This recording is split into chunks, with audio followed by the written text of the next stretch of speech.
Hello दोस्तों। पिछले कुछ वीडियो में हम लोगों ने सॉइल के बारे में स्टार्ट किया है। सॉइल के क्या क्या प्रॉपर्टीज होते हैं ये देखा है।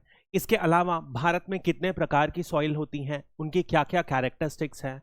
और अब इस वीडियो में हम सॉइल को कंप्लीटली पूरा कर देंगे और फाइनली हम बात करेंगे कि सॉइल के क्षेत्र में हमारे क्या क्या प्रॉब्लम है, क्या क्या कारणों से समस्याएं आ रही हैं सॉइल के क्षेत्र में और उनका कैसे निवारण किया जा सकता है।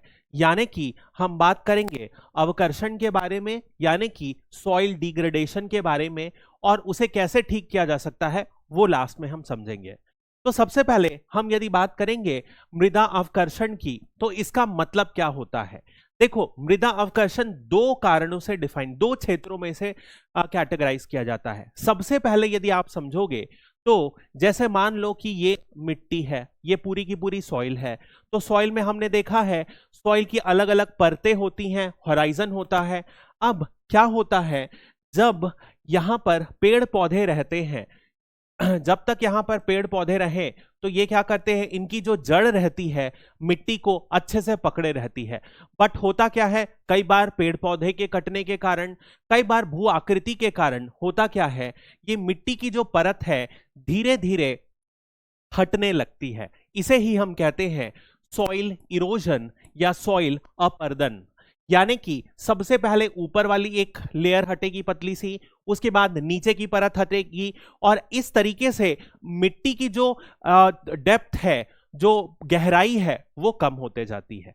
अब हमने देखा था हर मिट्टी का जो डेवलपमेंट है अलग अलग होराइजन में होता है, और जो ऊपर की जितनी मिट्टी रहती है जो बची हुई थी वो सबसे ज्यादा उपजाऊ होती है, सबसे ज्यादा फर्टाइल होती है। यदि ऊपर की मिट्टी जो टॉप लेयर है वो हट जाती है तो वो बहुत ही प्रॉब्लम होती है, क्योंकि वहां से पेड़ पौधे और ट्रीज अच्छे से उग नहीं पाते हैं। इसी वजह से इस फिनोमिना को क्या कहा जाता है, अपर्दन या सॉइल इरोजन। तो ये जो है सॉइल डिग्रेडेशन का पहला रूप है। पर इसका दूसरा रूप भी हो सकता है। दूसरा रूप क्या हो सकता है कि मान लीजिए ये मिट्टी की परत अब निकली नहीं, ठीक है, ये मिट्टी की परतें ऐसी ही है, लेकिन क्या हुआ, इसकी जो पौष्टिक वैल्यू है, जो इसमें न्यूट्रिएंट काउंट है, वो कम होने लगा।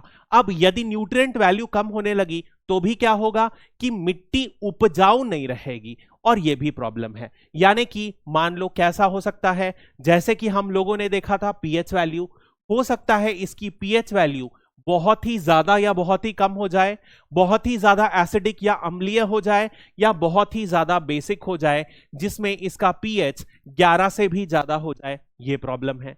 एक फिनोमिना हमने देखा था कि यहां पर बहुत सारे सॉल्ट जमा हो जाएं तो भी मिट्टी उपजाऊ नहीं रहेंगी, या जो न्यूट्रिएंट्स होते हैं जैसे हमने देखा था एनपीके, इनकी कमी हो जाए तो भी मिट्टी के लिए प्रॉब्लम है।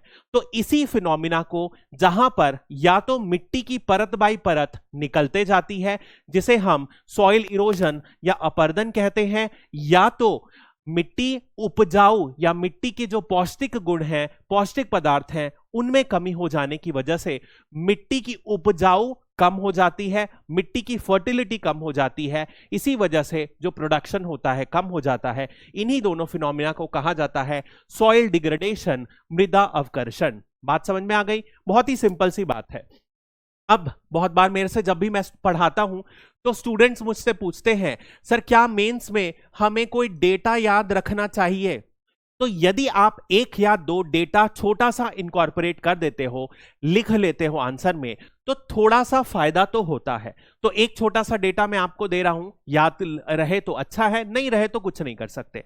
जैसे कि यहां पर आप देखोगे पर हेक्टेयर में इंडिया में लगभग 15 टन जो है मिट्टी हर साल निकल जा रही है, उसका जो अपरदन हो जा रहा है। यानी कि आप इसे देखोगे 15 टन 2.5 एकड़ में, यानी कि ये हम मोटा मोटा बोल सकते हैं 6 टन मिट्टी हर एकड़ में वार्षिक तौर पर उसका अपरदन हो जा रहा है, इरोजन हो जा रहा है।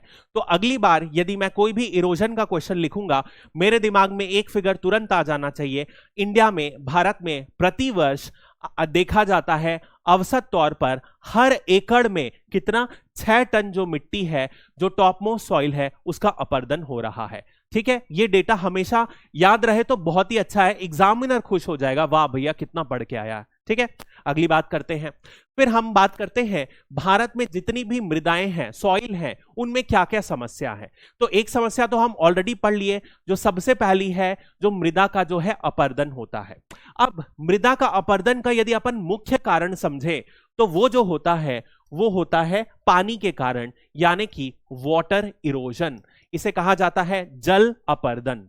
ठीक है, मुख्य कारण जो मिट्टी का अपरदन का होता है वो इसी पानी के कारण होता है। क्यों होता है, सिंपल तौर पर समझो यार। अब मान लो जैसे ये पहाड़ी है, पहाड़ी से क्या हो रहा है, जल नीचे आ रहा है, पानी, बारिश हुई, अब ये पूरा का पूरा जो है पानी नीचे आ जाएगा, तो इसके साथ ये जो एक्सट्रीम स्लोप में कोई सॉइल रहेगी वो क्या होगी, नीचे बह जाएगी, और यहां से पूरी की पूरी जो टॉप सॉइल है निकल जाएगी। इसे ही तो हम कहते हैं इरोजन।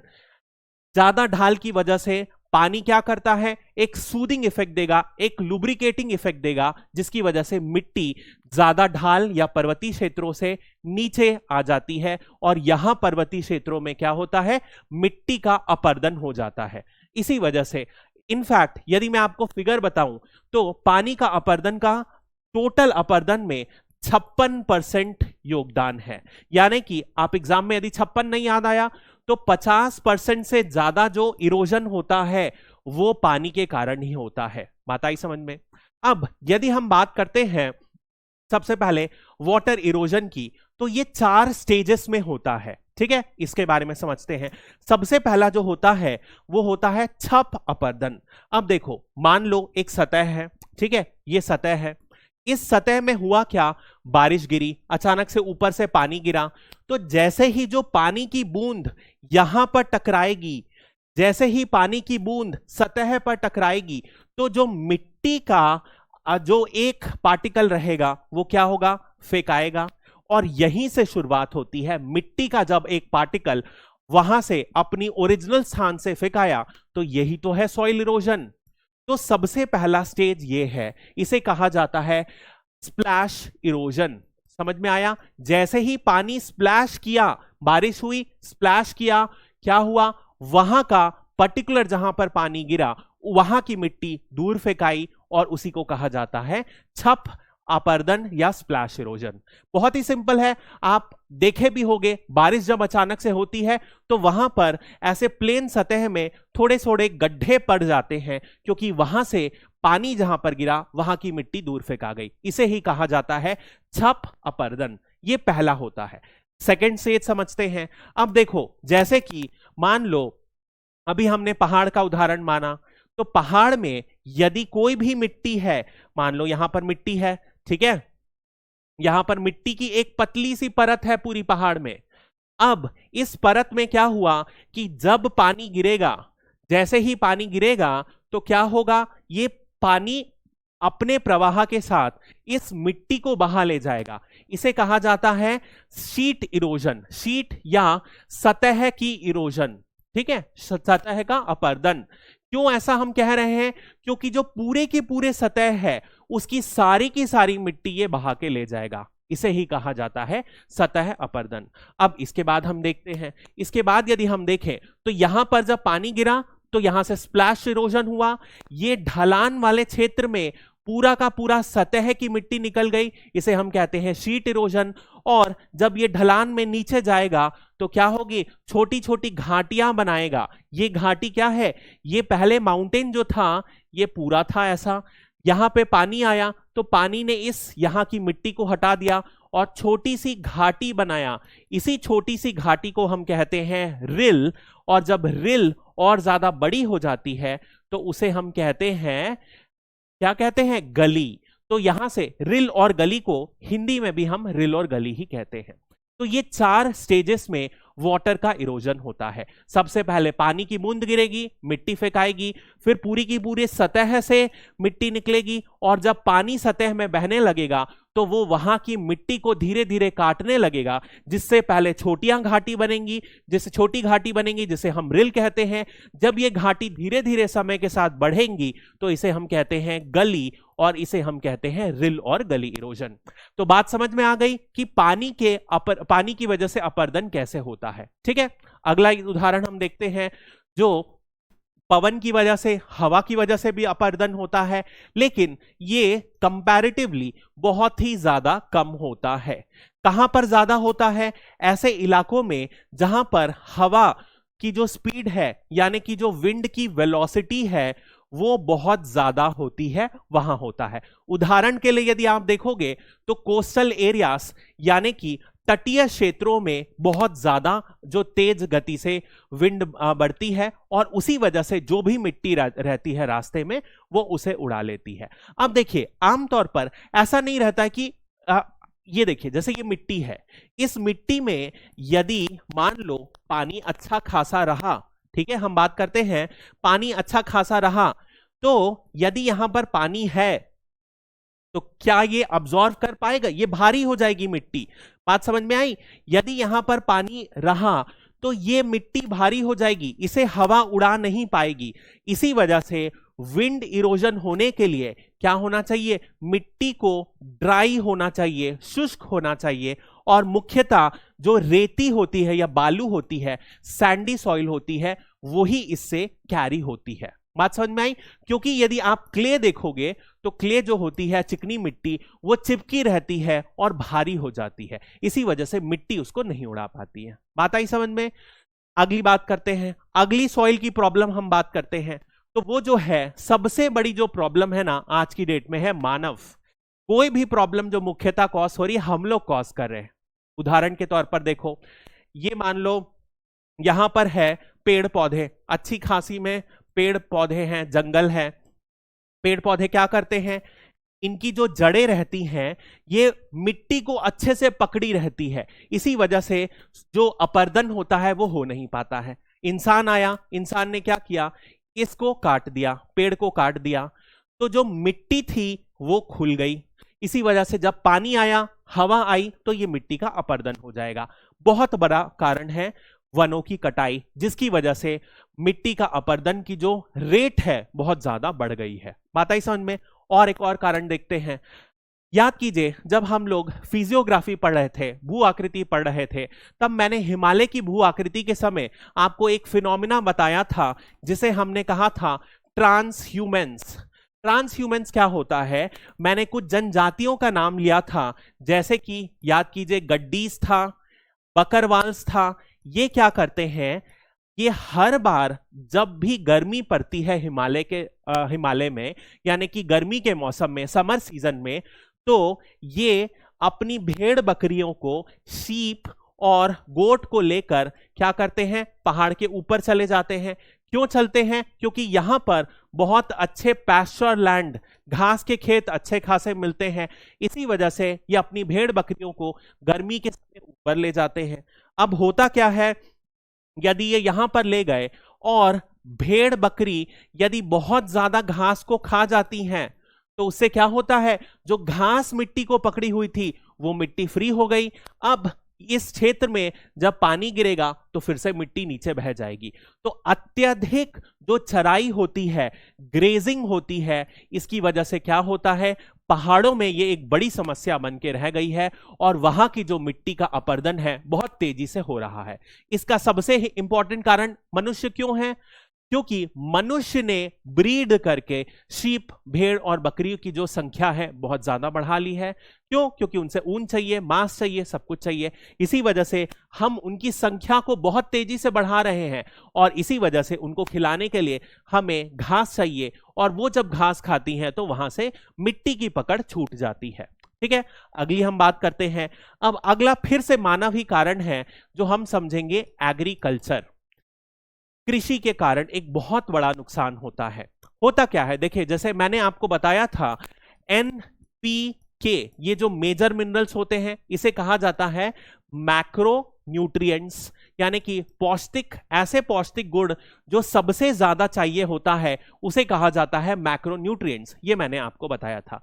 अब यदि भारत की सॉइल के आधार पर देखा जाए, तो जो एग्रीकल्चर की जो साइंटिफिक बॉडी है, Indian council for agriculture research, ICAR, वो कहती है यदि हम ऊपर से फर्टिलाइजर डालें, मिट्टी पर फर्टिलाइजर डालें, तो वो कितनी होनी चाहिए? यदि हम पोटेशियम को K को 1 डाल रहे हैं तो फास्फोरस को हमें 2 नहीं 3 डालना चाहिए, और वहीं पर हमें N को कितना डालना चाहिए? 2 चाहिए। समझ में आया बात? यदि यहां 2 डाल रहे हो तो यहां 4 डालना चाहिए। यानी कि यदि हम पोटेशियम को 1 डाल रहे हैं तो नाइट्रोजन को हमें 4 गुना ज्यादा डालना चाहिए। पर यदि आप इंडिया की स्थिति देखोगे तो नाइट्रोजन बहुत ज्यादा गुना है, ये 8 गुना है, ये जो फास्फोरस है 3 गुना है, नाइट्रोजन है 1 गुना। यानी कि जितने पौष्टिक वैल्यू चाहिए वो हम समान तरीके से नहीं डाल रहे हैं। एक को, नाइट्रोजन को, यानी कि यूरिया को हम बहुत ज्यादा डाल दे रहे हैं। इससे क्या हो रहा है? जो पौष्टिक गुणों में मिसबैलेंस हो जा रहा है। अब प्रश्न ये उठता है, ऐसा क्यों करते हैं? ऐसा इसलिए करते हैं क्योंकि जो फार्मर्स हैं, किसान हैं, उन्हें ये चीजें समझ में नहीं आती। पढ़े लिखे नहीं है यार, हमें ही अभी तक नहीं पता था। तो यदि किसान कम पढ़े लिखे हैं, उन्हें पता है कि यदि हम फर्टिलाइजर डालें, ऊपर से खाद डालेंगे तो उपज बढ़ेगी। बात समझ में आई? अब तो वो क्या करेंगे? वो ऐसी चीज डालेंगे जो मार्केट में सस्ती मिलेगी। तो याद रखिएगा, जो यूरिया है भारत के मार्केट में आप जाओगे, ये पूरी की पूरी मतलब बहुत हद तक सब्सिडाइज्ड है, और ये सबसे सस्ती फर्टिलाइजर है। वहीं पर आप पोटेशियम और फास्फोरस को देखोगे तो ये जो है सब्सिडाइज्ड बहुत कम है। इसकी जो फर्टिलाइजर की रेट है बहुत कॉस्टली है। इसी वजह से गरीब किसान क्या करता है? अपनी बुद्धि के आधार पर यूरिया ज्यादा डालता है। यदि यूरिया ज्यादा डालता है तो एक लिमिट से ज्यादा आप कोई चीज करोगे तो क्या होगा? उसका जो आउटपुट रहेगा, उसका जो प्रोडक्शन रहेगा वो कम हो जाएगा, मिट्टी की गुणवत्ता कम हो जाएगी, मिट्टी की उर्वरता भी कम हो जाएगी। और ये जब नाइट्रोजन क्या होता है, खेतों से बहकर क्या कहां पर जाता है?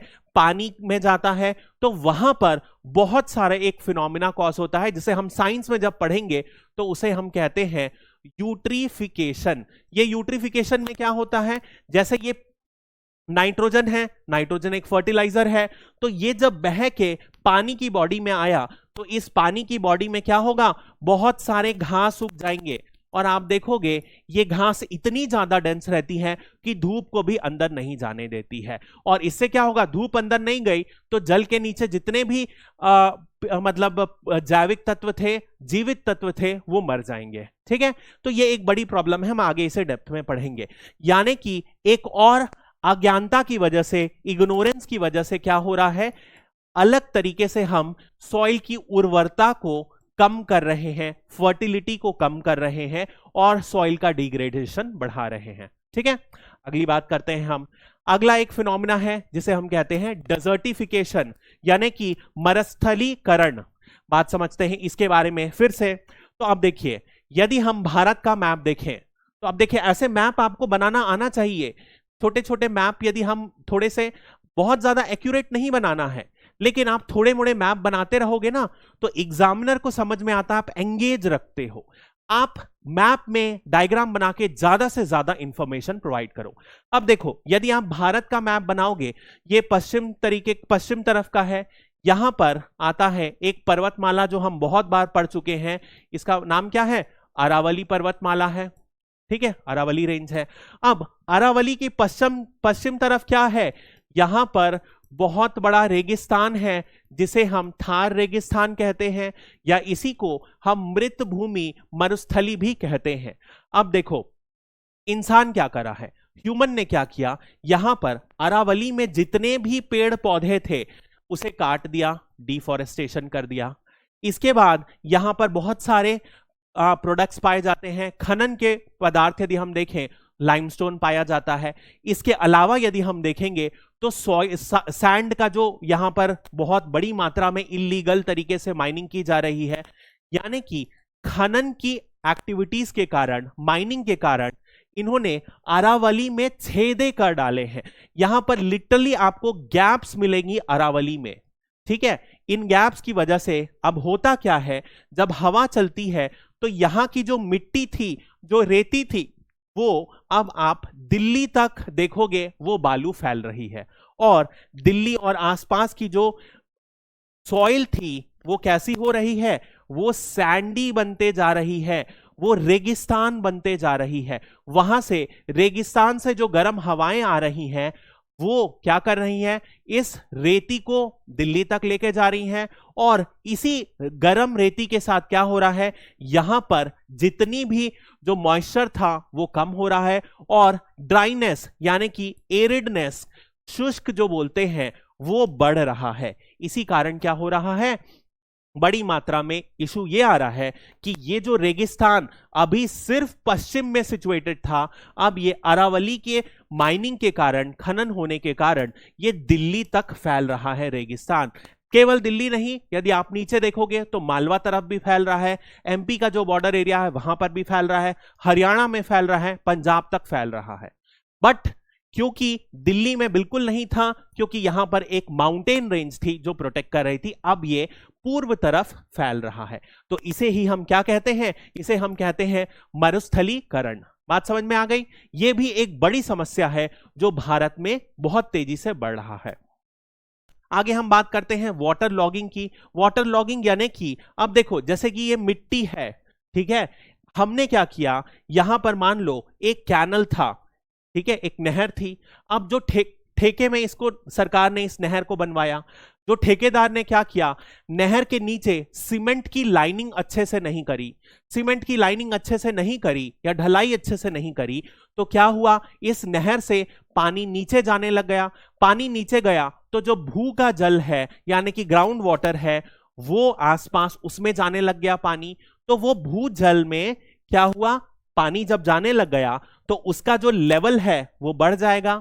यदि हम पहले मान ले ग्राउंड वाटर का लेवल 1 था, तो समय के साथ जब पानी नीचे रिसने लगता है तो ग्राउंड वाटर जो है बढ़ जाएगा। बात समझ में आई? इसी बढ़ते हुए ग्राउंड वाटर की वजह से क्या हुआ, अब यहां पर ऊपर पानी पहुंच गया, तो जितने भी नीचे से ऊपर पानी आया तो अपने साथ क्या ले गया, अपने साथ ले गया नमक, सॉल्ट, ठीक है, और इसे क्या हो गया, जो नमक का कंटेंट है सॉइल में बढ़ गया। यानी कि हमने क्या किया, जबरदस्ती पानी बर्बाद किया, वहां पर जल का भराव किया उस मिट्टी में, उसी वजह से उसकी जो उर्वरता है, फर्टिलिटी है, वो क्या हुई, कम हो गई, क्योंकि यहां पर जो सॉल्ट कंटेंट है बढ़ जाता है, यहां पर सॉल्ट डिपोजिशन होने लगता है। बात आई समझ में? इसे ही कहते हैं, यानी हमने एग्रीकल्चर में जो मैनेजमेंट किया अच्छे से नहीं किया, इसी वजह से हमारा फायदा होने की जगह क्या हो गया, नुकसान हो गया, मिट्टी की फर्टिलिटी और ज्यादा कम हो गई। अगली बात करते हैं हम, बहुत ही सिंपल है, शहरीकरण हो रहा है। तो शहरीकरण से क्या हो रहा है यार, बहुत सारी प्रॉब्लम हो रही है। सबसे पहले हम डेली क्या करते हैं, बड़ी मात्रा में कचरा निकालते हैं, वेस्ट प्रोड्यूस करते हैं। ये वेस्ट को हम क्या करते हैं, शहर के बाहर फेंक देते हैं।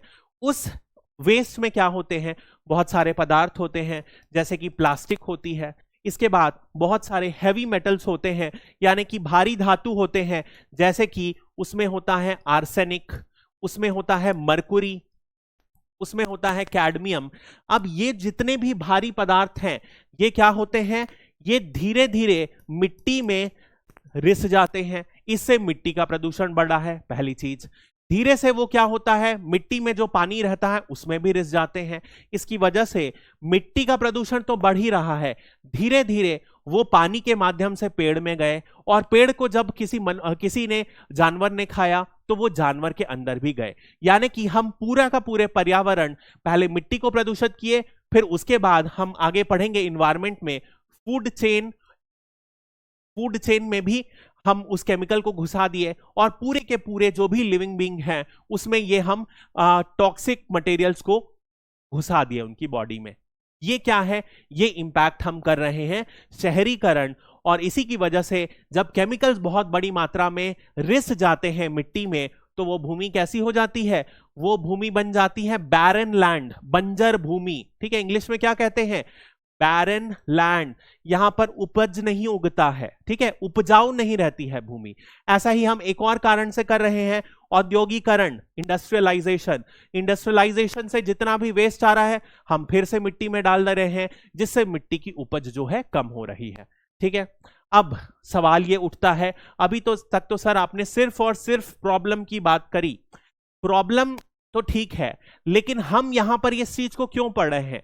क्योंकि उम्मीद है कि कुछ लोग डीसी, कुछ लोग डिप्टी एसपी बन जाएंगे, आगे हम ग्राउंड लेवल पर काम करेंगे, और आगे जब बढ़ जाएंगे तो पॉलिसी में काम करेंगे, तो हम इसका सॉल्यूशन खोजेंगे। तो सॉल्यूशन खोजने के लिए ही तो प्रॉब्लम पढ़ रहे हैं, सिर्फ पैसा कमाने के लिए हम नहीं डिप्टी कलेक्टर बनना चाह रहे हैं, राइट। हमें इस प्रॉब्लम का सॉल्यूशन खोजना है, और इस सॉल्यूशन को हम पढ़ेंगे कि यदि हम सॉइल डिग्रेडेशन कर रहे हैं तो उसे हम कैसे रोका जा सकता है। तो यदि हम इस तौर पर पढ़ें तो मुख्यतः 3 प्रकार के सॉल्यूशन हैं, 3 कैटेगरी में इसे विभाजित किया जा सकता है। सबसे पहले यदि हम बात करें तो वो है ऑर्गेनिक मेथड्स, यानी कि जैविक तत्वों के माध्यम से।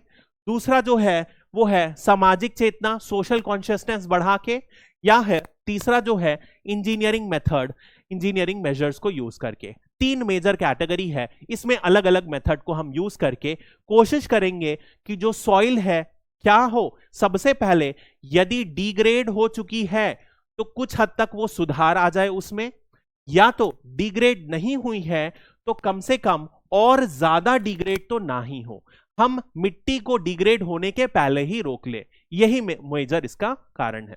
अब देखो, इसके तहत आप देखोगे सेंट्रल सॉइल कंजर्वेशन जो बोर्ड है, ये 1953 में यानी कि आजादी के जस्ट 6 साल बाद ही स्थापित किया गया था। क्यों किया गया? ताकि सबको समझ में आ गया कि जो सॉइल है, मृदा है, एक बहुत ही महत्वपूर्ण रोल प्ले करेगी भारत की इकोनॉमी के लिए। जो कृषि प्रधान इकोनॉमी है, कृषि प्रधान अर्थव्यवस्था को संभालने के लिए मिट्टी हमारा एक सबसे बेसिक काम है। यदि हमें खेती करना है और मिट्टी नहीं रहेगी तो हम खेती नहीं कर पाएंगे, ठीक है। अब हाइड्रोपोनिक्स को मत घुसा देना, वो बहुत ही छोटे लेवल पर आज की डेट में भी इंप्लीमेंट होता है, ठीक है। बात करते हैं अपन इंजीनियरिंग उपाय। तो सबसे पहला तरीका क्या है? एक बहुत ही सिंपल तरीका है। मान लो हमने जैसे देखा कि एक मिट्टी जो सरफेस है, सतह है, वो क्या है, थोड़ा सा ढाल पूर्व है, ढालमय है, इसमें जो स्लोप है वो अच्छी खासी है। यदि हम किसी तरीके से इसको बराबर कर दें तो क्या होगा, मिट्टी का इरोजन नहीं होगा, मिट्टी यहीं पर टिके रहेगी, ठीक है। तो जितना हद तक हो सके हम सरफेस को लेवल कर दें। ये हिली एरिया में तो, पर्वतीय क्षेत्रों में तो पॉसिबल नहीं है। कहां पर पॉसिबल है? पॉसिबल है यदि प्लेन एरिया में उबड़ खाबड़ जमीन है तो हम उसको सतह को समांतर कर दें, ताकि क्या होगा, प्लेन करने के बाद मिट्टी का इरोजन उस पर्टिकुलर छोटे एरिया में ना हो, ठीक है। अगला यदि हम बात करते हैं, अब देखो ये प्रॉब्लम बड़ी प्रॉब्लम है हिली एरिया में, पर्वतीय क्षेत्र में। पर्वतीय क्षेत्र में क्या किया जाता है कि यदि यहां पे पानी गिरा तो पानी के गिरने से क्या हुआ, पूरी की पूरी जो मिट्टी है नीचे तक बह जाएगी। इसी वजह से 2 तरीके किए जाते हैं। एक को किया जाता है टेरेस, यानी कि हम इस पूरे के पूरे ढलान पूर्व पर्वतीय क्षेत्र को क्या कर दिए, छोटे छोटे प्लेन एरिया में डिवाइड कर दिए, ठीक है। हम इसके सीढ़ी वाला तरीके से एक टेरेस बना दिए, ठीक है, सीढ़ी की तरह एक टेरेस बना दिए। इस टेरेस में हम क्या करेंगे, यहां पर हम खेती करेंगे, ठीक है। इस सरफेस में हम खेती करेंगे, ठीक है। इस सरफेस में खेती करने से क्या फायदा होगा कि कम से कम इस सतह में वाटर इरोजन, वाटर या वाटर के नाम से ज्यादा इरोजन होता है वो नहीं होगा, और मिट्टी इस प्लेन एरिया में ही रहेगी, पहली चीज। इसी में एक और मॉडिफिकेशन किया जाता है जिसे कहा जाता है कंटूर बैरियर्स, यानी कि समोच्च अवरोध। यानी कि अब हमने क्या किया, इस जो कंटूर में ये जो सेम हाइट वाले क्षेत्र हैं, इसके अंत में हमने क्या किया, कुछ बैरियर लगा दिया, यहां पर पत्थर लगा दिए। इन रॉक्स के बैरियर से क्या हुआ, यदि पानी आया भी कभी तो क्या होगा, मिट्टी को यहां पर रोक लेगा, मिट्टी को नीचे नहीं बहने देगा। तो यानी कि हमने इंजीनियर तरीके से क्या कर दिया, एक बैरियर खड़ा कर दिया, एक ब्लॉक खड़ा कर दिया, जिसकी वजह से मिट्टी बहाव से नीचे नहीं जाएगी, डाउनहिल नहीं जा पाएगी। इसे कहा जाता है कंटूर बैरियर। ठीक है, अगली बात करते हैं। अब एक बात है जो आता है शेल्टर बेल्ट। शेल्टर बेल्ट क्या होता है समझते हैं। यदि हम तटीय क्षेत्रों में जाते हैं, तटीय क्षेत्रों में आप देखोगे कि एक फिनोमिना बहुत ज्यादा कॉमन होता है, वो है कि तटीय क्षेत्रों में जो हवा रहती है बहुत ज्यादा तेज चलती है। ये है समुद्र, ये है लैंड। तो समुद्र से जो लैंड की तरफ जो हवा आती है बहुत तेज चलती है। इसके बाद कई बार तूफानी भी आते हैं, साइक्लोन्स आते हैं। तूफानी हवाएं जब चलती हैं तो यदि यहां पर कोई फील्ड रहेगी तो वहां की मिट्टी बहुत ज्यादा इरोजन होता है। तो इस वजह से क्या किए, हम यहां पर पेड़ पौधे लगा दिए। ठीक है, यानी कि जहां तट के क्षेत्र में जो कोस्ट है वहां पर हम लाइन से प्लांटेशन उगा दिए। इस प्लांटेशन की वजह से क्या होगा, मिट्टी का जो हवा की जो गति रहेगी वो कम होगी, और इस गति के कम होने की वजह से जो अंदर के क्षेत्रों में ये इरोजन कॉज करेगी वो कम हो जाएगी। ऐसा ये क्या मेथड है, ये हमने फिर से एक इंजीनियरिंग उपाय से एक शेल्टर बेल्ट बनाई। कई बार इस शेल्टर बेल्ट में पेड़ की जगह कुछ आर्टिफिशियल चीजें भी यूज की जाती हैं, जैसे कि आप इंजीनियर्ड स्ट्रक्चर कुछ दीवार कई बार बना देते हैं, कई बार कुछ पिलर्स बना देते हैं, लेकिन सबसे सस्ता और इफायती जो है वो ट्रीज की शेल्टर बेल्ट होती है। यदि आप उड़ीसा में जाओगे तो आपको ये बहुत कॉमन मिलेगी। ठीक है, हर ही तटीय क्षेत्र में मिलेगी। अगला जो है वो है जैविक उपाय। जैविक उपाय मतलब कि हम ऑर्गेनिक तरीकों से काम करेंगे। तो सबसे पहले जैसे है, मान लो फल जो जितने भी फसल हैं उनका हम चक्र में करा जाए, यानी कि एक ही नहीं उगाए। जैसे मान लो, जैसे आप साउथ इंडिया में जाओगे तो साउथ इंडिया में आप देखोगे राइस राइस राइस, 3 बार चावल की खेती निकाल लेते हैं साल में एक बार में ही। अब क्या हो रहा है, जब आप 3 बार चावल की खेती निकालोगे तो चावल एक तरीके के पौष्टिक गुण जितने भी उसको उगाने के लिए चाहिए रहते हैं वो मिट्टी से सोख लेगा। यदि एक ही क्रॉप को बार बार उगाया जाएगा तो वो जितने भी एक प्रकार के पौष्टिक गुण हैं उसे सोख लेगा। तो इससे क्या होगा, जो सॉइल रहेगी धीरे धीरे क्या होगी, उसकी जो पौष्टिक वैल्यू है, उसकी न्यूट्रिएंट जो वैल्यू है वो कम हो जाएगी, और इसी वजह से क्या होगा, धीरे से वो उसकी उर्वरता कम हो जाएगी, वो इनफर्टाइल बन जाएगी। इसके विपरीत क्या किया जा सकता है, मान लो हम राइस के साथ पल्सेस दालें उगा दें तो होगा क्या, पल्सेस के क्षेत्र में पल्सेस जो होती हैं नाइट्रोजन को फिक्स करती हैं। ये इनके रूट में, आगे हम एनवायरनमेंट में पढ़ेंगे, इनके जो पल्सेस के रूट में क्या होते हैं, कुछ बैक्टीरिया प्रेजेंट होते हैं जो सॉइल में, मिट्टी में नाइट्रोजन को ऐड करते हैं। इन नाइट्रोजन के एडिशन की वजह से होता क्या है कि सॉइल की फर्टिलिटी बढ़ती है। तो एक बार हम क्या किए, पल्सेस को उगाए, कोई भी दालों को उगाए, अगली बार हम राइस को उगाए। इस तरीके की हम साइकिल रिपीट करते जाते हैं। तो अलग अलग न्यूट्रिएंट दोनों की रिक्वायरमेंट है, और सॉइल में नाइट्रोजन एडिशन होते जाता है पल्सेस की वजह से। इसी वजह से हम क्या कर रहे हैं, सॉइल की फर्टिलिटी लंबे समय तक बरकरार रहती है। बात आई समझ में। अगला जो है, एक और फिनोमिना है जो है पलवार, यानी कि मल्चिंग। अब मल्चिंग क्या होता है, जैसे कि कोई पेड़ पौधे हैं, पेड़ पौधे की मिट्टी गिरी, पत्तियां गिरी, पत्तियों के साथ कुछ और जो हमने खाद डाली, ऑर्गेनिक जो खाद डाली, उसको क्या किए हम, ये सॉइल जो है, सॉइल के ऊपर वाली से एक लेयर में हमने क्या कर दिया, ये सारे मिट्टी और जितने भी जैविक तत्व हैं एक लेयर में फैला दिया। इस लेयर को हम कहते हैं मल्च। अब प्रश्न उठता है ऐसा क्यों किया, ऐसा इसलिए किया क्योंकि गर्मी की स्थिति इमेजिन करो, धूप अच्छी खासी है, धूप अच्छी खासी है, तो यदि डायरेक्ट मल्च नहीं रहेगा तो क्या होगा, यहां जो मिट्टी रहेगी उसका जो तापमान रहेगा बहुत ज्यादा बढ़ जाएगा, बहुत ज्यादा बढ़ जाएगा। तो जितने भी जो पानी के ड्रॉपलेट्स रहेंगे, वाटर रहेगा, वो इवापोरेट हो जाएगा, और साथ ही साथ क्या होगा, मिट्टी का तापमान भी बढ़ जाएगा। यानी कि क्रॉप्स के लिए जो सूटेबल टेम्परेचर और ह्यूमिडिटी चाहिए, जो मॉइस्चर चाहिए, वो नहीं मिलेगा। इस वजह से दिक्कत है। वहीं पर यहां पर क्या होगा, ऐसा करने में तापमान अच्छा रहेगा, बैक्टीरिया की ग्रोथ रहेगी, कुछ समय बाद ये मल्च मिट्टी में मिलकर उर्वरता और ज्यादा बढ़ा देगा। तो ये भी एक तरीका है जो हम करके क्या कर सकते हैं, पलवार को डालकर मिट्टी की उर्वरता को बनाए रख सकते हैं और जो उसमें माइक्रोबियल एक्शन है उसे बरकरार कर सकते हैं।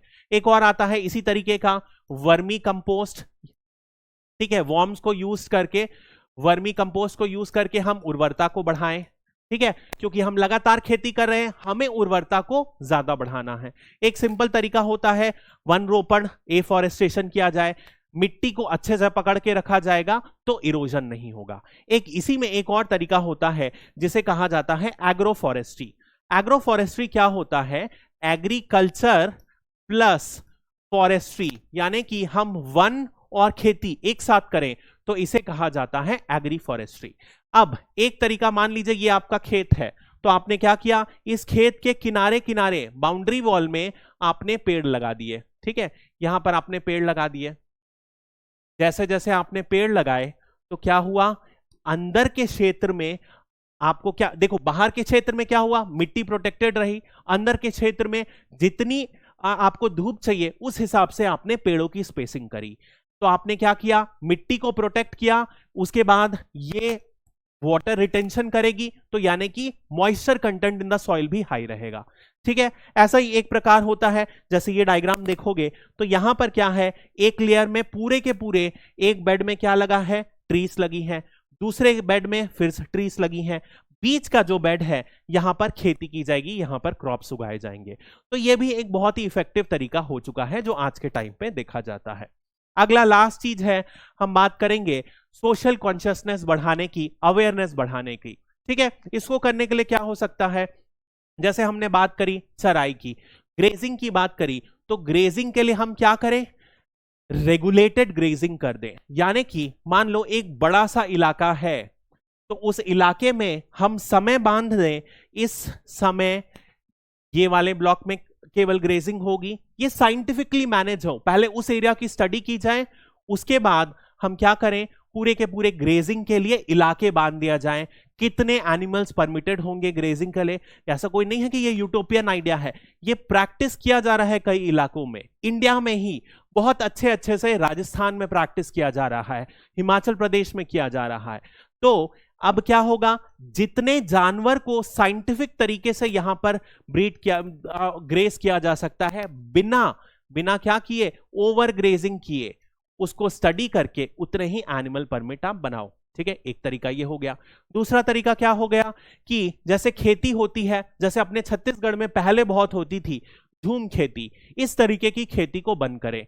झूम खेती क्या होती है, मान लो ये एक जंगल है, तो जितने भी जनजाति हैं, मुख्यतः ये आज की डेट में सुकमा इलाके में प्रैक्टिस होती है, कुछ कुछ बस्तर या दंतेवाड़ा के क्षेत्रों में भी, लेकिन मुख्यतः सुकमा में प्रैक्टिस की जाती है। तो एक छोटा सा ब्लॉक जो लिया, इसमें क्या किया, यहां के सारे पेड़ को काटा गया और आग लगा दी गई, यानी कि यहां के जो पूरे पेड़ पौधे हैं कट गए, ये हमारे पास एक खेत तैयार हो गया। इस खेत में हम 2 से 3 साल 4 साल एग्रीकल्चर करेंगे, पेड़ पौधे उगाएंगे जो भी हमें खाने के लिए चाहिए, और उसके बाद हम इस क्षेत्र से एक नए क्षेत्र में मूव कर जाएंगे। वहां पर हम फिर से यही करेंगे कि वहां पर ऐसे ही आग लगा के जला देंगे और इस क्षेत्र में हम फिर से एग्रीकल्चर करेंगे। अब इस प्रोसेस में क्या हो रहा है, हम जैसे ही यहां पर के पेड़ काट दिए तो क्या हो गया, यहां से इरोजन स्टार्ट होते जाएगा। आग लगाने से मिट्टी के बहुत सारे न्यूट्रिएंट्स जल जाते हैं, वो भी एक प्रॉब्लम क्रिएट होती है। इसी वजह से आज की डेट में पाया जाता है स्लैश एंड बर्न, इसे इंग्लिश में कहा जाता है स्लैश, क्योंकि पहले हम काटे उसके बाद आग लगा दिए, स्लैश एंड बर्न कल्टीवेशन। इस स्लैश एंड बर्न कल्टीवेशन की वजह से बहुत ज्यादा सॉइल का डिग्रेडेशन होता है। ऐसे जो नॉन साइंटिफिक तरीके हैं उसे हम कंट्रोल करें। इसके अलावा हम क्या करें, जागरूकता बढ़ाएं। जागरूकता बढ़ाने के लिए हम क्या करेंगे, कौन कौन से सोर्सेस यूज करेंगे, एनजीओ को यूज करेंगे। हम चाहेंगे कि जो विलेज की पंचायत हैं, उन ग्रामीण पंचायत के लीडर्स को हम पहले एजुकेट करें, उनके माध्यम से हम आसपास के जो किसानों हैं उनको ये जागरूकता फैलाएं। इस तरीके से हम सॉइल डिग्रेडेशन के बारे में चेतना फैलाकर, कॉन्शियसनेस फैलाकर इसे कंट्रोल कर सकते हैं, ठीक है। इसी के साथ हमारा सॉइल का पूरा टॉपिक खत्म हो चुका है। किसी भी टॉपिक में आपको डाउट है या चाहते हैं कुछ डिटेल में करूं तो आप मुझे मैसेज कर दीजिए। मुझे आप व्हाट्सएप नंबर में भी कांटेक्ट कर सकते हैं, टेलीग्राम पर भी इसी में ग्रुप है, उसे आप कांटेक्ट कर सकते हैं। ठीक है, till then thank you so much and have a great day.